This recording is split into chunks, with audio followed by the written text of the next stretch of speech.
কেটে গেছে 4টি দিন। হসপিটালের করিডোরে বসার জায়গাটাতে বসে আছে তে আর জিমিন। কিছুক্ষণ আগেই বুগাম ইয়ুনজুন আর আয়ুকে নিয়ে হোটেলে ফিরে গেছেন, যদিও ইয়ুনজুন কিছুতেই যেতে চাইছিলেন না। গত 4 দিন আগে যখন ইউনো থেকে পেয়ে যাওয়ার কথাটা বুগামকে জানায়, সেদিনই বুগাম বাকি সবাইকে নিয়ে হসপিটালে উপস্থিত হন। ইয়ুনজুন তো তেকে দেখেই কেঁদে ফেলেছিলেন। উনি তো ভেবেছিলেন উনি আর তেকে ফিরে পাবেন না, এই অজানা শহরে এসে হারিয়ে ফেলবেন তেকে। কিন্তু তেকে চোখের সামনে সুস্থ অবস্থায় দেখে যেন প্রাণ ফিরে পেয়েছিলেন। আর সেই মুহূর্ত থেকেই উনি কিছুতেই তেকে চোখের আড়ালে যেতে দিতে চান না। তে অনেক কষ্টে তার মাকে বুঝিয়ে হোটেলে পাঠায়। রোজ হোটেল থেকে হসপিটালে আসা সম্ভব নয়, কারণ ওদের হোটেল থেকে হসপিটালের রাস্তা বেশ অনেকটা। তাই বুগাম পরের দিনই ওই হোটেল ছেড়ে হসপিটালের কাছাকাছি একটা হোটেলে ওঠেন। কাছে হোটেল হওয়ায় তে রোজ হোটেলে গিয়ে ফ্রেশ হয়ে আসে, তারপর ফিরে এসে জাঙ্গুককে পাঠায় ফ্রেশ হতে। যদিও জাঙ্গুক কিছুতেই জেনিকে এক মুহূর্ত একা ছাড়তে রাজি হয় না, কিন্তু তের জোরাজুরিতে না করতে পারে না জাঙ্গুক। জাঙ্গুকের বাবা মা আর রোজও খবর পেয়ে এসেছিল জেনিকে দেখতে, কিন্তু জাঙ্গুক ওদের কাউকেই জেনির কাছে যেতে এলাও করেনি। জাঙ্গুকের মনে হয়েছে জেনির এই অবস্থার জন্য পরোক্ষভাবে জাঙ্গুকের বাবাই দায়ী। এই কদিন ইউনো একটা নির্দিষ্ট সময়ে এসে জেনিকে দেখে গেছে। ডক্টররা তো প্রায় আশা ছেড়েই দিয়েছিলেন, কারণ ডক্টররা 72 ঘন্টার আগে কিছু বলতে পারবেন না বলেছিলেন। কিন্তু লাস্ট 24 ঘন্টা জেনি রেসপন্স করা বন্ধ করে দিয়েছিল। ডক্টররা জাঙ্গুককে জানিয়েছিলেন ওদের হাতে আর কিছুই নেই, পেশেন্ট যে কোনো সময় এক্সপায়ার করে যেতে পারে। কিন্তু হঠাৎই শেষ মুহূর্তে জেনি ধীরে ধীরে রেসপন্স করতে থাকে। ডক্টররা পুরো ব্যাপারটাকে মিরাক্কেল ভেবেছেন। জেনি কালকে রাত্রে জ্ঞান ফিরেছিল, কিন্তু জ্ঞান ফেরার পর ও যেভাবে উত্তেজিত হয়ে উঠেছিল, ডক্টররা ওকে ঘুমের ইঞ্জেকশন দিয়ে শান্ত করেছে। গঙ্গে আর তার ছেলের খবর এখনো পাওয়া যায়নি। গোটা শহরে নাকা চেকিং চলছে, স্টেশন, বাস স্টপ সব জায়গাতেই পুলিশি পাহারা, কারণ গঙ্গেয়রা যে এই শহর ছেড়ে এখনো বের হতে পারেনি সেটা খুব ভালোভাবে বুঝেছে ইউনো। তের মতে সেই রাতে আসল মাথাগুলোর কাউকেই দেখেনি তে, কারণ তারা সেখানে উপস্থিত ছিল না। আর সব থেকে বড় কথা হলো গঙ্গের মতো লোকেরা পালিয়ে যায় না যেখানে তাদের বিরুদ্ধে প্রমাণ হিসেবে জেনি যখন তাদের হাতে নেই। জেনিকে যতক্ষণ ওরা হাতে না পায় বা জেনিকে মেরে ফেলে ততক্ষণ ওরা কিছুতেই এই শহর ছেড়ে যাবে না, কারণ জেনি মুখ খুললে ওদের আর কেউই বাঁচতে পারবে না। তাই জেনিকে শেষ করার জন্য ওরা সর্বোচ্চ চেষ্টা করবে, যেটা ইউনো কিছুতেই হতে দেবে না। তাই তো হসপিটালের বাইরে কড়া পুলিশ প্রোটেকশন আছে, কিন্তু ছদ্মবেশে। ভেতরেও 2-3 জন সিভিল ড্রেসে পাহারা দিচ্ছে।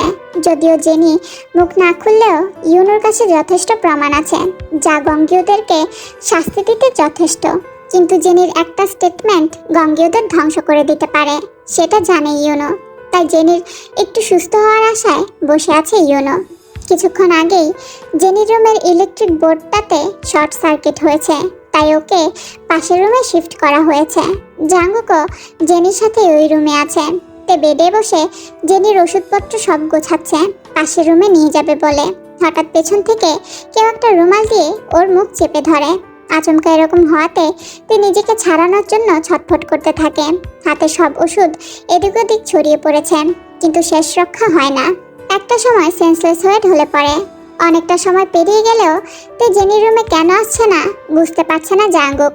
জেনির ওষুধের সময় হয়ে গেছে, তাই জেনির রুমে থাকা নার্সটিকে বলে নিচে গেল দেখতে। রুমে ঢুকে জাঙ্গুক অবাক। চারিদিকে ছড়িয়ে ছিটিয়ে আছে ওষুধগুলো। রুম ফাঁকা।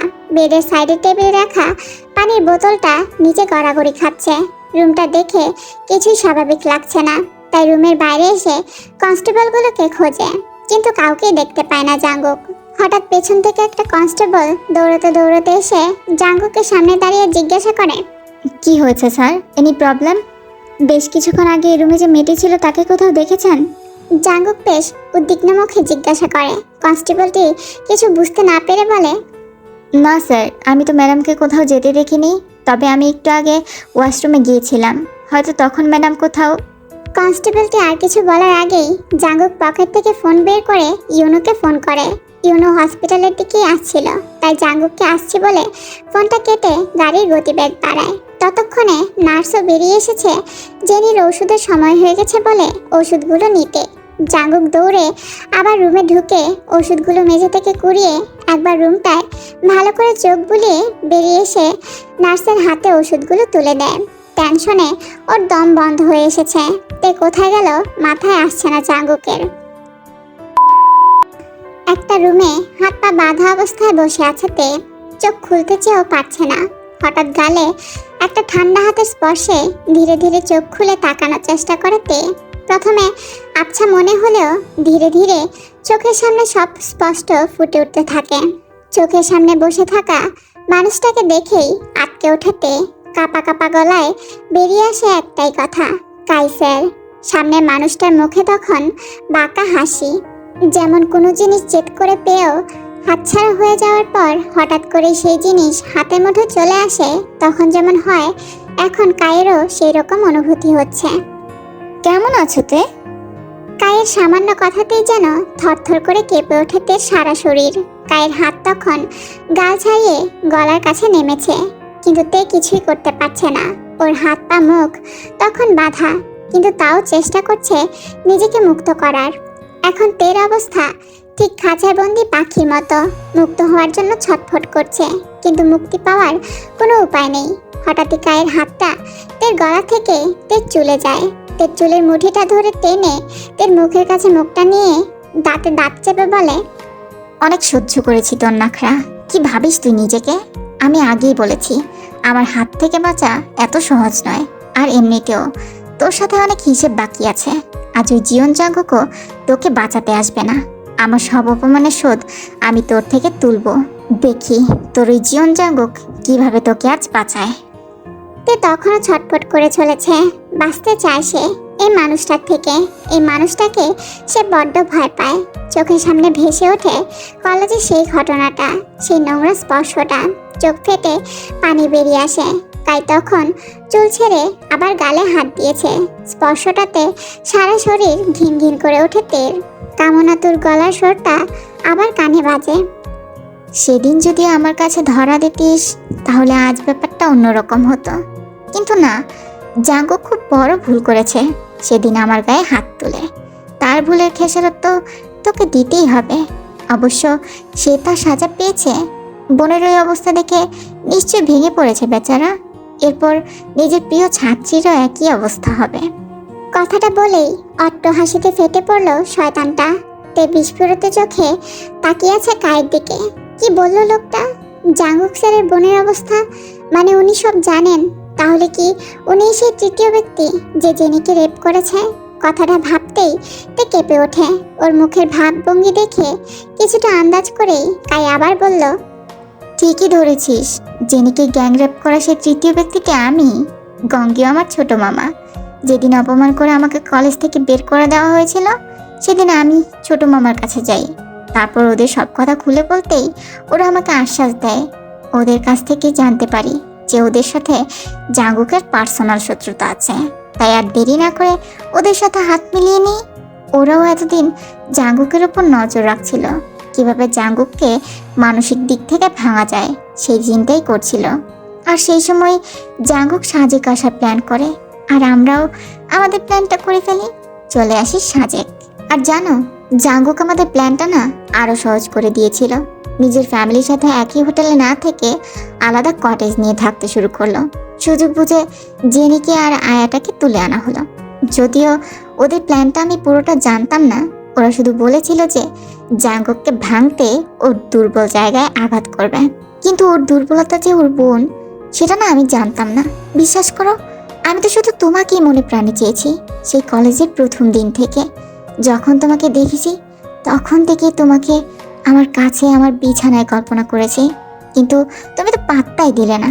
আর তাতে তোমার প্রতি তোমাকে কাছে পাওয়ার জেদটা আরও বেড়েছিল, বই কমেনি। সেদিন জেনিকে তুলে আনার পর আমি ওদের প্ল্যানটা বুঝতে পারি। মেয়েটাকে রেপ করার পর আমার হাতে তুলে দিয়েছিল, বলেছিল নিজের ঝাল মিটিয়ে নিতে। সত্যি বলতে সেদিন জাঙ্গুকের করা অপমান, মার, এগুলোই চোখে জলজল করছিল। তাই জাঙ্গুকের প্রতি সব রাগ আমি ওই মেয়েটার উপর ঢেলে দিয়েছিলাম। কিন্তু বিশ্বাস করো, তাতেও না আমার স্বাদ মেটেনি। যেরকম দুধের স্বাদ ঘোলে মেটে না, সেরকম ওই মেয়েটাতে আমার মন ভরে নেই। ওরা বলেছিল মেয়েটা যতদিন বেঁচে থাকবে ততদিনই ওর উপর এইভাবে অত্যাচার চালাবে, তারপর মরে গেলে বডিটা সযত্নে জাঙ্গুকের বাড়িতে পৌঁছে দেবে। কিন্তু তার আগেই তো তুমি ওকে ওখান থেকে বের করে নিয়ে গেলে। আমরা যখনই খবর পাই যিনি হসপিটালে অ্যাডমিট এবং ধীরে ধীরে রিকভার করছে, তখনই ওকে আবার তুলে আনার প্ল্যান করি। কারণ ও মুখ খুললে তো ছোটো মামার পলিটিক্যাল ইমেজে দাগ পড়তো, তাই না বলো? তাই তো লোক পাঠানো হয় ওকে তুলে আনতে। কিন্তু ওরা ভুল করে তোমায় তুলে আনে। প্রথমে ওদেরকে আমি অনেক বকাবকি করি, কিন্তু তোমাকে দেখার পর মনে হচ্ছে ওরা যা করেছে ভালোই করেছে। আমি তো ভাবতেই পারিনি যে এখানে এসে আমি তোমাকেও হাতে পেয়ে যাব। এবারে চাঙ্গুক বুঝবে আমার সাথে লাগার ফল কি হতে পারে। কায়ের কথাগুলো শুনে তে স্তব্ধ হয়ে যায়। শুধু একজনের উপর নিজের রাগের জন্য একটা মেয়ে সর্বস্ব কেড়ে নিতে এদের মতো শয়তানরাই পারে। না, এদের হাত থেকে হয়তো আর বাঁচা হবে না, কিন্তু শেষ চেষ্টা তো করতেই পারে। তাই নিজের হাত পায়ের বাঁধন খোলার জন্য প্রাণপণ চেষ্টা করতে লাগলো তে। ওকে এভাবে ছটফট করতে দেখে কাই আবার বলল, আরে আরে, এত ছটফট করছো কেন? এরকম করলে তো দুর্বল হয়ে পড়বে। নিজেকে দুর্বল করো না, তোমার তো অনেক এনার্জি লাগবে আজকে রাতের জন্য। এমনিতেই কত রোগ হয়ে গেছো। কায়ের কথাগুলো শুনে তে চমকে ওঠে। তের দিকে তাকিয়ে কাই মুখে একটা শয়তানি হাসি ফুটিয়ে বলে, সেদিন যা হয়নি আজ তা হবে। সেদিন তোকে স্পর্শ করতে দিসনি তো, আজ এমনভাবে তো সারা শরীর স্পর্শ করবো যে তোর ওই চেয়ারও দেখে কে পড়বে। কায়ের কথার মাঝেই ওই ঘরটার মধ্যে প্রবেশ করে গঙ্গীর সকল পুত্র জাংশিন। রুমে ঢুকেই একবার তে মাথা থেকে পা অব্দি লোভাতুর দৃষ্টি রেখে কায়ের উদ্দেশ্যে বলে, যাই বল কাই, মালটা কিন্তু জবরদস্ত। আমি তো ভেবেছিলাম ওই জেনিকে আনলে এবার জানে মেরে ফেলবো, কারণ ওর যা অবস্থা করেছি ও আর তাতে আমাদের অত্যাচার সহ্য করতে পারবে না। তাই ওকে বাঁচিয়ে রেখে বেকার নিজেদের বিপদ বাড়ানোর কোনো মানেই হয় না। তুই তো জানিস আমার এক জিনিস বারবার ব্যবহার করতে ভালো লাগে না, তবে এটা তো সেই মাল দেখছি। কথাটা শেষ করার সাথে সাথেই কাই জাংশিনের কলার চেপে ধরে। এই, একদম ফালতু কথা বলবি না। তেউকে শুধু আমি ভোগ করব, ওর শরীরটা ছোঁয়ার অধিকার শুধু আমার। কথাটা বলে একবার তের দিকে তাকিয়ে একটা তাচ্ছিলের হাসি দিয়ে বলে উঠল, তবে আমার মন ভরে গেলে কিছুক্ষণের জন্য তোদের দিতেই পারি, কিন্তু তারপর আমার জিনিস আমার ফেরত চাই। কথাটা বলেই দুজনেই অট্ট হাসিতে ফেটে পড়ল। তে তো শুধু কেঁদেই চলেছে আর চোখ দুটো বন্ধ করে আছে। ওদের মুখের এই নোংরা কথাবার্তা ও আর শুনতে পাচ্ছে না। নিজেকে কোনো বিকৃত পণ্য মনে হচ্ছে, আর শুনতে পাচ্ছে না এসব কথা। কান দুটো চেপে ধরতে ইচ্ছে করছে, কিন্তু তারও উপায় নেই। ইউনো হসপিটালে এসেই কনস্টেবলগুলোকে বকাবকি করেছে। রাগে কপালের রগ ফুলে উঠেছে। বারবার বলে যাওয়া সত্ত্বেও এত বড় গাফিলতি, একসঙ্গে কি করে সবাই ডিউটি ছেড়ে বেরিয়ে গেল? অন্তত একজনের তো পাহারায় থাকা উচিত ছিল। দুজনে একসঙ্গে চা খেতে চলে গেল, আর ওরা দুজন যেতেই আরেকজনেরও ওয়াশরুমে যাওয়াটা জরুরি হয়ে উঠল। কনস্টেবলগুলো বেচারা কাঁচুমাচু মুখ করে দাঁড়িয়ে আছে। ইউনো কিছুক্ষণ চুপ করে বসে রইল, চোখ বন্ধ করে। হঠাৎ কি মনে হতে চোখ খুলে বলল, ওরা সামনের দিক দিয়ে বের হয়নি, কারণ গেটের কাছে কয়েকজনকে পাহারায় রেখেছিলাম। ওরা সামনের দিক দিয়ে তেকে নিয়ে বের হলে ওদের চোখে অবশ্যই পড়তো, তার মানে ওরা পেছনের দিক দিয়ে গেছে। কথাটা বলেই একবার সামনের দিকে তাকালো। জাঙ্গুক জিজ্ঞাসা দৃষ্টিতে তাকিয়ে আছে। চোখে মুখে উদ্বিগ্নতা, চিন্তা ফুটে উঠেছে। সেই দিকে তাকিয়ে ইউনো আবার বলল, পেছনের গেটের কাছে একটা সিসিটিভি ক্যামেরা আছে, ফুটেজটা চেক করতে হবে। কথাটা বলেই আর 1 মিনিটও দাঁড়ায় না। 2 দিন আগেই এই ক্যামেরাটা হসপিটাল অথরিটির সাথে কথা বলে লাগিয়েছিল ইউনো, কারণ ওর মনে হয়েছিল যে ওরা এত সহজে হার মানবে না। ওরা নিজেরা না এলেও কাউকে পাঠাবে জেনির ক্ষতি করতে, কিন্তু ওরা যে এভাবে তেকে তুলে নিয়ে যাবে এটা ভাবতে পারেনি ইউনো। একটা রুমের মধ্যে তেকে দাঁড় করানো হয়েছে। রুমটা খুব সুন্দর করে সাজানো। রুমের মধ্যে একটা বেড, সেটাও অর্কিড দিয়ে সাজানো, ঠিক যেন ফুলসজ্জার খাট। তে বিস্ময়ে চারিদিকে তাকাচ্ছে। ওর পাশে দাঁড়িয়ে থাকা লোকটি হঠাৎ বেরিয়ে যেতে ঘরে ঢোকে কাই। আচমকাই পেছন থেকে তেকে জাপটে ধরে ফিসফিস করে প্রশ্ন করে, কেমন লাগছে ঘরটা? ভালো না? আমি চাই একটা মেয়ে ফুলসজ্জার রাতটা যেভাবে ফিল করে তুমিও সেরকমই ফিল করো। তবে হ্যাঁ, কষ্টটা অন্যান্য মেয়েদের তুলনায় একটু বেশি হবে, কারণ অন্যরা তো আর অনেক মানুষকে নিয়ে ফুলসজ্জা করে না। কথাগুলো এতক্ষণ শান্তভাবে বললেও পরবর্তী কথাগুলো দাঁতে দাঁত চেপে বলে। সেদিনই যদি আমার কাছে ধরা দিয়ে দিতে, তাহলে আজ আর এত জনসংখ্যা তোমাকে ভাগ করতে হতো না। কি ভেবেছিলে তোমার ওই পীড়িতের জাঙ্গুকে সব পাবে আর আমাদের ভাগ্যে অপমান জুটবে? কি এত দিয়েছো বলো তো ওই জাঙ্গুকে, যে তোমার গায়ে একটু ছুতেই, তোমাকে নিয়ে একটু কথা বলতেই ওর গায়ে একদম আগুন লেগে ঝলসে যায়? তে নিজেকে কায়ের বন্ধন থেকে মুক্ত করতে ছটফট করছে। ওর যেন মানুষটাকে অতিরিক্ত ঘেন্না লাগছে। এতক্ষণ নিজের নামে কথা তো শুনছিলই, এখন আবার জাঙ্গুককে নিয়েও লোকটা উল্টোপাল্টা কথা বলে চলেছে। সহ্য হচ্ছে না তের, কিন্তু কিছু করার মতো কোনো উপায় নেই। ওর হাত মুখ এখনো অবধি বাঁধা। বাইরের ঘরের চেয়ারটাতে এতক্ষণ ওকে বেঁধে রাখা হয়েছিল। হঠাৎ করেই কিছুক্ষণ আগে একটা লোক ওকে ওর চেয়ারে বাঁধা দড়িটা খুলে টানতে টানতে ঘরটাতে নিয়ে আসে। তখনও ওর মুখ হাত বাঁধা। পুলিশের গাড়িটা এখন তেতে লাস্ট লোকেশনের কাছে। হসপিটালের পেছনের গেটের সিসিটিভি ফুটেজ থেকে কাউকে চেনা না গেলেও গাড়ির নাম্বারটা দেখা গেছে। প্রত্যেকটা ট্রাফিকে কল করে গাড়ির নাম্বারটা বলেছে ইউনো। সেখান থেকেই জানতে পারে ওরা এই রোড দিয়ে গেছে। ইউনো অনেকক্ষণ ধরেই লক্ষ্য করছে জাঙ্গুককে। জাঙ্গুকের অস্থিরতা ওকে আশ্চর্য করছে। তে তো ওর বোন, হ্যাঁ ওর নিজের বোন না হোক, কিন্তু ওকে কখনো নিজের বোন ছাড়া অন্য কিছু ভাবেনি। ওর জন্য তো ইউনোরও চিন্তা হচ্ছে, কিন্তু জাঙ্গুকের এতটা চিন্তিত হওয়া বা কিছুক্ষণ আগেই তেকে খুঁজতে ওর সঙ্গে আসার জন্য প্রবল আকুতি, এগুলো ইউনোকে ভাবাচ্ছে। ওর সাথে তো তের সম্পর্ক শুধু স্যারা স্টুডেন্টের, বা যদি মানবিকতার খাতিরেই ধরে নেওয়া যায়, তবু এতটা চিন্তা শুধু মানবিকতার ব্যাপারটা খানিকটা অস্বাভাবিক। প্রথমে ইউনো রাজি হয়নি জাঙ্গুককে সঙ্গে নিয়ে যেতে, কারণ জাঙ্গুক চলে গেলে জেনির কাছে কেউ থাকবে না, আর জেনিকে এই অবস্থায় একা ছেড়ে যাওয়াটা বেশ রিস্ক। ওদের এইসব কথা কাটাকাটির মধ্যেই সেখানে উপস্থিত হয়েছিল জিমিনের বাবা বুগাম আর জিমিন। জেনিকে দেখতেই এসেছিল ওরা, কিন্তু এসে এইসব ঘটনা শুনে জিমিন তো কেঁদেই ফেলে।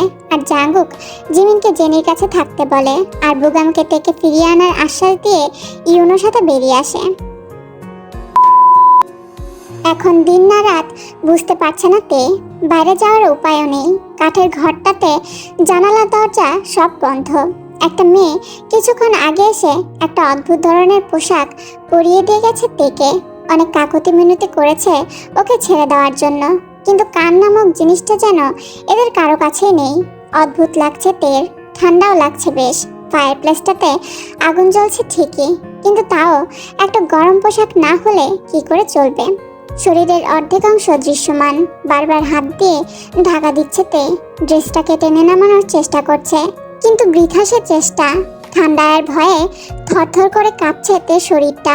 কিছুক্ষণ পরে আবার সেই মেয়েটা এসে ওকে টেনে নিয়ে গিয়ে সেই সাজানো ঘরটার মধ্যে ঠেলে ফেলে দিয়ে বেরিয়ে গেল। তে উঠে গিয়ে দরজাটা খুলতে গিয়ে বুঝলো দরজাটা বাইরে থেকে লক করে দেওয়া হয়েছে।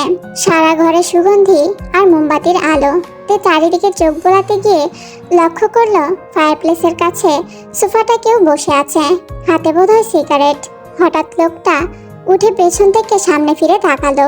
তের চিন্তা অসুবিধা হলো না, এটা সেই নোংরা লোকটা। লোকটার চোখ হিংস্র শিকারীর ন্যায় তীক্ষ্ণ। সেই দিকে তাকিয়ে তের গলা শুকিয়ে আসে। তাহলে কি তারও জেনির মতো একই পরিণাম হবে? ভাবতে গিয়েই সারা শরীর ঠান্ডা হয়ে যায়। ধপ করে বসে পড়ে মেঝেতে, হাত জোর করে অনুরোধ করে, প্লিজ ছেড়ে দিন আমায়। চোখ দিয়ে গড়িয়ে পড়ে পানি, কিন্তু কে শুনে কার কথা? তাই একটা তাচ্ছিলের হাসি হেসে বলে, নাকামি করা বন্ধ কর, এখন আমার হাতে সময় নেই তোর এই কান্নাকাটি দেখার বা শোনার। কথাটা বলেই এগিয়ে গিয়ে তের একটা হাত ধরে টেনে তুলে ছুঁড়ে ফেলে ফুলে সাজানো বিছানার উপর। তারপর শিকারীর মতো ঝাঁপিয়ে পড়ে তের উপর। হাত দুটো চেপে ধরে তের। তে তখনও অনুনয় বিনয় করে চলছে ছেড়ে দেওয়ার জন্য, কিন্তু কাই একজন পটু শিকারীর মতোই তের শরীরটাকে চেপে ধরেছে। এমন অবস্থায় হঠাৎই দরজায় প্রবল কড়া আঘাতে কাই চমকে দরজার দিকে তাকায়, সাথে তেও।